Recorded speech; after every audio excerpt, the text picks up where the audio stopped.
Okay, in this video we're going to take a look at some of the problems from 6.8. 6.8 actually covers quite a bit. We're just doing the exponential growth and decay. So this is one of the ones that we started off with. If you haven't watched the explanation video, go back and do that first because it explains the equation and all that. We're just going to work some problems. So we've got a colony of bacteria growing according to this equation where T is in hours. Let's say the first question is, what is the initial population?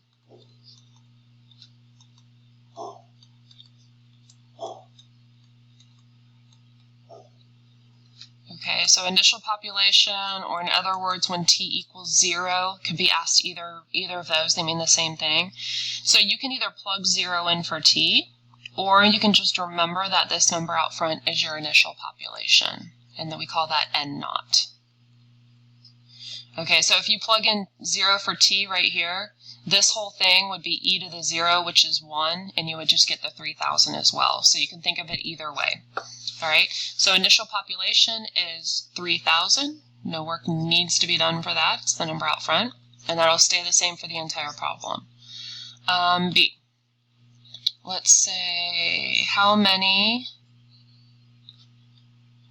will there be in 2 hours? Okay, how many will there be in 2 hours? So you're either going to be given a number or a time. Okay, so you just have to decide, am I plugging in the number or am I plugging in the time? This is definitely a time. So we're going to plug that into our, let me highlight that answer there. Let's plug that into our equation. So we're going to have n of t, or n of 2 actually. N of 2 is equal to 3,000 e to the 0.08 times 2. Okay, and depending on your calculator, some of them put this all up into the exponent, but if not, you've got to make sure that all of that is inside of the e function. So you're going to use the little e button like that, and some of them pop up like that, and you've got to put that all into the parentheses. Okay, so again, make sure that you're comfortable using whatever calculator you are going to be using. All right, so we got 3,000 times e to the 0.08 times 2. If you know where the natural log button is on your calculator, it should be the shift key to that. And I get 3520.5326. And again, usually for living creatures, we don't do decimals, so we would just say 3521. Since this is a 5, I would go ahead and round that up to 1. Okay, so 3520 or 3521. All right, now the other question we could ask is when will there be some sort of quantity? So when will there be 5,000 or 10,000 or 20,000? Another question that they could ask is, how long will it take to double? Okay, how long will it take this population to double? So it's one way that you can compare. Let's say we're in science class and we've all been given different types of bacteria, or relevant right now, we've got viruses going around, but let's say we're all given different types of bacteria and we want to know how slowly or quickly these bacteria can spread. And one easy way to do that is to talk about doubling times. So if one student has a bacteria that doubles in minutes and another one has bacteria that doubles in days, obviously the one that doubles in minutes is going to grow much, much faster. Okay, so doubling time is a way that you can easily compare different strains of bacteria. So how long does it take to double? Well, they're not giving us a number here, but when we say double, that means we want to be 2 times what we started with. So what they're saying is that our number, let me do this in red, the number that we're looking for is when we hit 6,000. Okay, if we started with 3,000, doubling will get us to 6,000. So that's the number that we're looking for, and we want to find the time. So we plug in 6,000 to our equation. We always go back to this beginning equation. And this time we've got to solve. Okay, we've got to solve for t. It's the same 3 steps every time. Get the exponential by itself. You can reduce this, you can leave it alone, it's up to you. That would reduce down to 2, which would probably be easier. Okay, so get the exponential by itself, and then you want to do the opposite, so you're going to take a natural log. So I'm going to take natural log on both sides.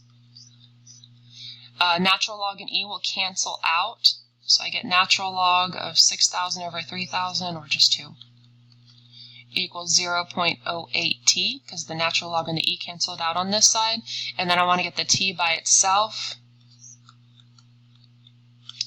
and I get that. Okay, so get e by itself, take a natural log, and then get t by itself.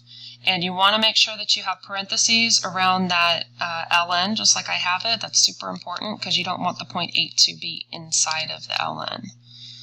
So that should be 8.66. And you just round that to whatever they tell you to round to. So 8.66 hours. Let's see if that makes sense. We started with 3,000. In 2 hours, we went to 3521. And then in 8 hours, we went to 6,000. So those numbers seem pretty reasonable. You can't predict it because it's exponential, not linear. You can't just kind of eyeball it and predict it, but they should either all be going up or all be going down. Okay, let's try another one. Okay, so for this one, they're asking for, they're not giving us an equation, they're giving us information, and we've got to get equations from that. So in the homework, it's a little bit confusing the way they have it worded, but they say like, find a function.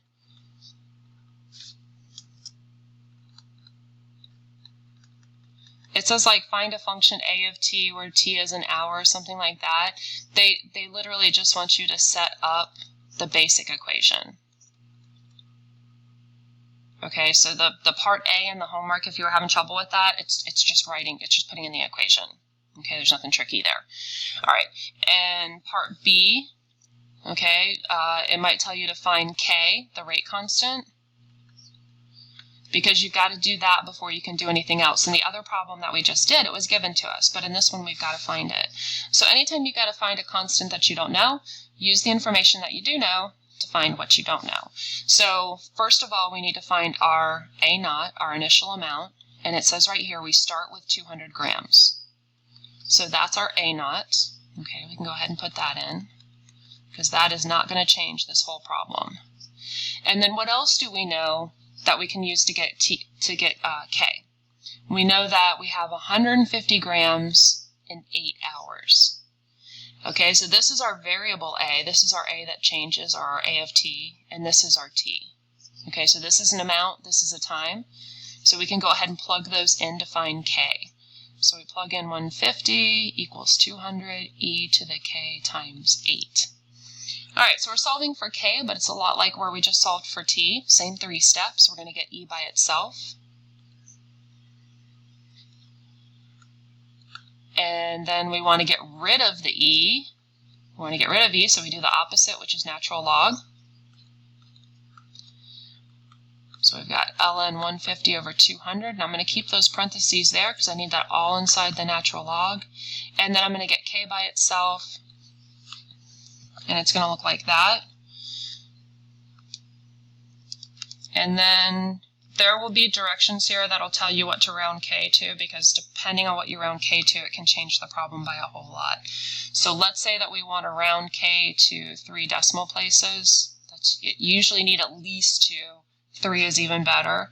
So let's say negative 0.036 is what I get. It's 0.359,602. So it rounds to negative 0.36.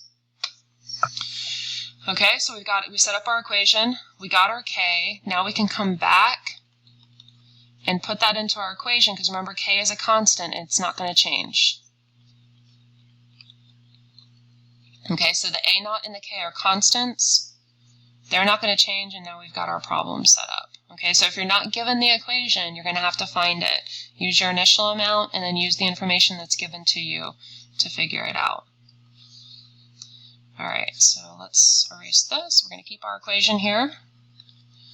Let's say that we want to know, what are we on C? Alright, how much will there be in 24 hours? Okay, how much will we have left in 24 hours? And remember, this is a decay problem. You can see the negative rate right here. Okay, so that's a decay problem. We're going to have less in 24 hours than we started with. So we're going to plug in 24 for t into our equation here. And You can put 24 there. You can just put A. All right, 200e to the negative 0.036 times 24. Again, make sure all of that's up in your exponent when you plug it in. And you should get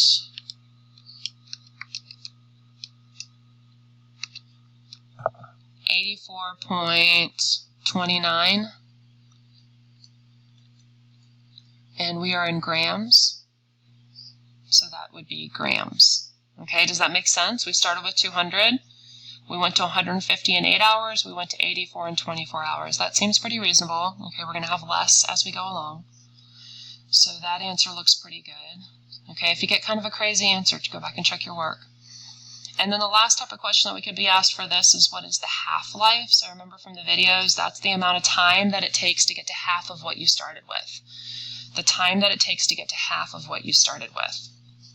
All right, so we started with 200. So for the half-life, we're looking at the time that it takes to get to 100, half of whatever you started with. All right, we know what happens. We know 150 in 8 hours, and we know 84 in 24 hours, so we should be between these two, right? Just as kind of a mental check. We want to be between 84 and 150, because we're looking for 100 now.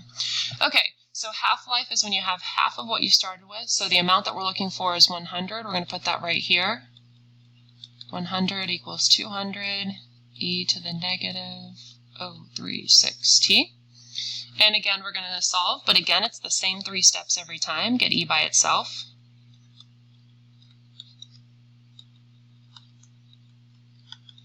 And then we want to do the opposite of e, which is natural log.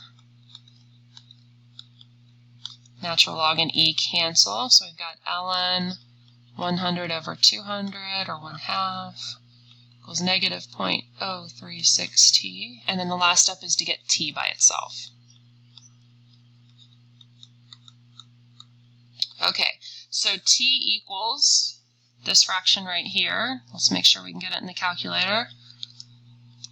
So 100 over 200 needs to be in parentheses, and then negative 0.036 in the denominator, and I get 19.25.